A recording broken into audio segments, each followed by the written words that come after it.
collars onto each tube and slide the pins through the slot and into the socket. Then gently tighten the collars in place. This guarantees a waterproof seal around the end caps.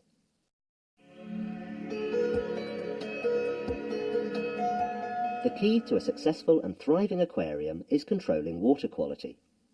You'll remember we conditioned the tap water when we initially filled the tank. This was to neutralise undesirable chemicals and prevent the fish's delicate skin and gills being damaged. This conditioning must be repeated whenever you carry out any routine maintenance. A vital factor is the pH of the water. Different fish can only survive in water that has a specific pH value, so it's important to maintain a constant pH to avoid your fish suffering. pH is a measure of how acidic or alkaline water is. The scale runs from 0 to 14, 0 being very acidic and 14 being very alkaline. At the middle of the scale is pH 7, known as neutral. The scale is logarithmic, meaning that each 1-point difference in pH equals a 10-fold increase, so the difference between a pH of 7 and 10 is in fact 1,000 times change. So you can see that even a 1-point change can really affect the health of your fish.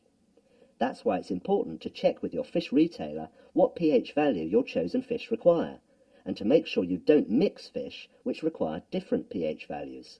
Several factors can affect the pH value of the water, including the biological filtration and the respiration of the fish and plants. It's vital to check the initial pH of the water in the aquarium and then regularly check to keep it at a constant value. If the pH of your water needs changing to suit your particular fish, there are easy-to-use pH adjuster kits available.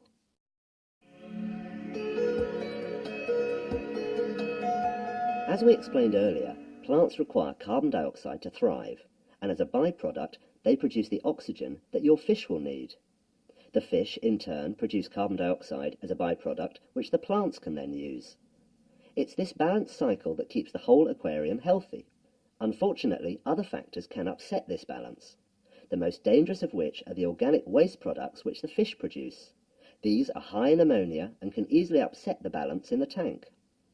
Fortunately, the hero of the hour are the good bacteria which grow in the tank filter. They consume the ammonia and convert it into nitrite, which is less poisonous than ammonia, but still a danger to the aquarium. Luckily, another good bacteria, called nitrobacter, converts the nitrite to the relatively harmless nitrate. This nitrate is then used by the plants to help them grow. To accelerate the maturing of good bacteria in the filter, you need to add a startup bacteria to help the system on its way. Once added, it's important to test the water for ammonia, nitrite, and nitrate every 2 days for up to 6 weeks, making sure to write down the results. Because the bacterial filter takes time to develop, you must wait at least 3 weeks before adding the first fish. So you should choose hardy fish that can tolerate changes in water quality, and these often tend to be shoaling fish. For examples of some suitable fish, see the reference guide on the main menu.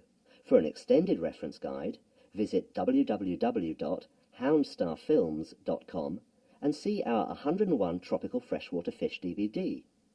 If you're thinking of moving into marines, try our 101 Tropical Marine Fish DVD.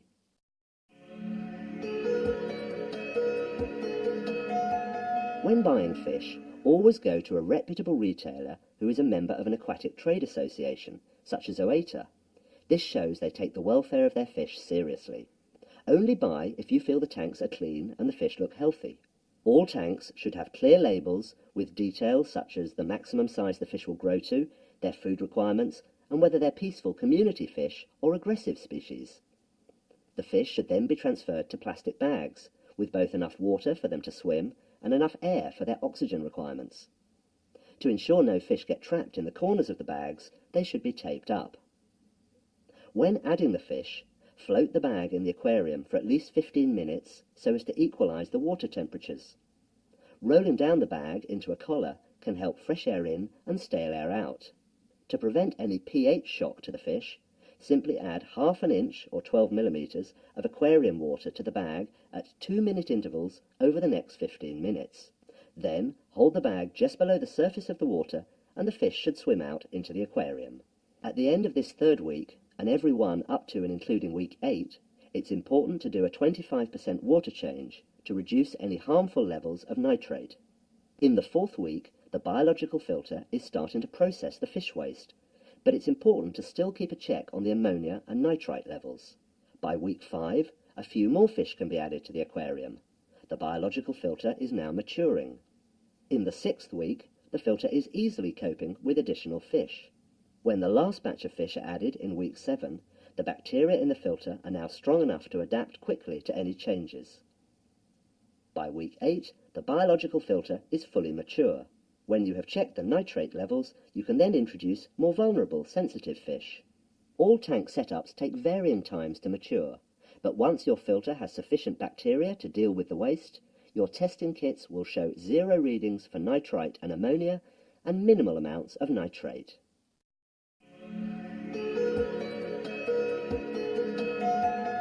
It's always wise to have a quarantine tank set up and running before introducing any additional fish to your aquarium. There are lots of smaller tanks available that come ready assembled with filter, thermostat and air pump. The quarantine tank should have exactly the same high standards of water quality as the main aquarium. Clean gravel and some hiding places for nervous fish will provide an excellent temporary home. Whenever you buy new fish, you should keep them separate from the main tank for a period of 20 days, just in case they develop any illnesses that could contaminate the main aquarium. Avoid using any quarantine equipment in the main aquarium, otherwise you run the risk of cross-contamination.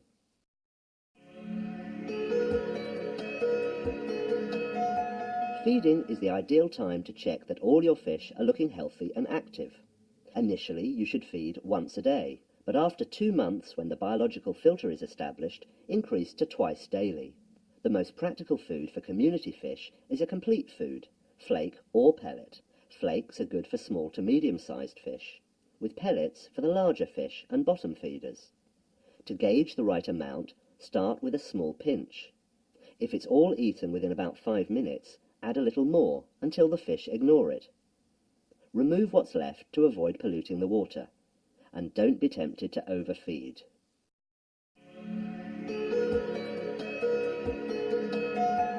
To keep your aquarium looking stunning and your fish healthy, it's essential to carry out simple routine maintenance.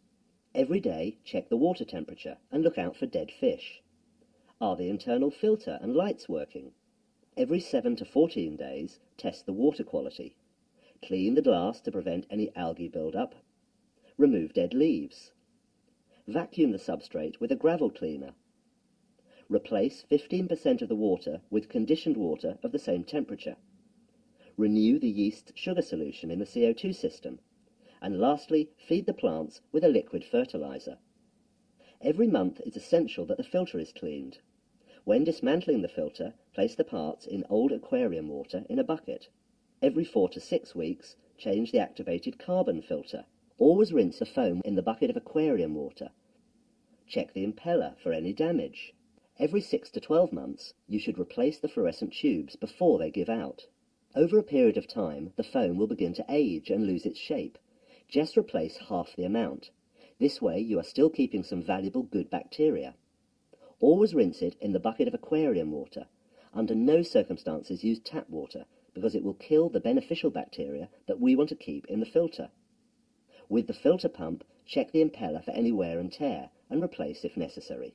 Trim tall plants to let light through, and replenish fertilizer tablets. Finally, check that the quarantine tank is clean and in full working order. You never know when you might need it.